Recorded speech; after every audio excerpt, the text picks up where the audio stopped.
குலதெய்வம் சாபம் அறிகுறிகள். இந்த விஷயம் நடந்தால் கவனம். நம்ம வாழ்க்கையில சில பிரச்சனைகள் எவ்வளவு முயற்சி செய்தாலும் தீராத மாதிரி இருக்கும். பணம் வராது, திருமணம் தடைப்படும், குடும்பத்தில் அடிக்கடி சண்டை. இதெல்லாம் சாதாரண காரணமா? இல்லை, குலதெய்வம் சம்பந்தமான குறையா? இன்னைக்கு அதை பற்றிதான் பார்க்க போறோம். தலைமுறை பிரச்சனைகள், ஒரே மாதிரி துன்பங்கள் அப்பா, தாத்தா, பேரன் வரை தொடர்ந்தால் அது குலதெய்வக் குறை இருக்கலாம்.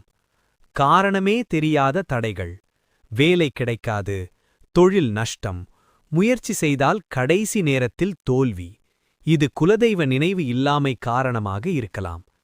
திருமணம் தடைப்படுதல், நல்ல வரன் வந்தும் ஏதாவது காரணத்தால் உடைந்து போனால் அது குலதெய்வ வழிபாடு தடைப்பட்டதற்கான அறிகுறி.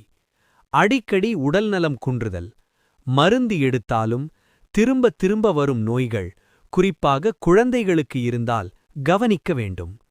கனவுகளில் தெய்வச் சின்னங்கள், கோவில், தீபம், பாம்பு, சாமி சிலை அல்லது அறியாத தெய்வ உருவம் கனவில் வந்தால் அது குலதெய்வம் நினைவூட்டல்.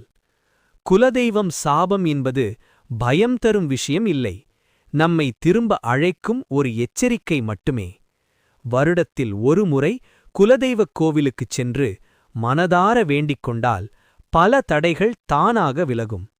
இந்த வீடியோ உங்களுக்கு பயனுள்ளதாக இருந்தால் லைக் செய்யுங்க, ஷேர் பண்ணுங்க, சப்ஸ்கிரைப் மறக்காதீங்க. குலதெய்வம் நினைத்தாலே குலம் செழிக்கும்.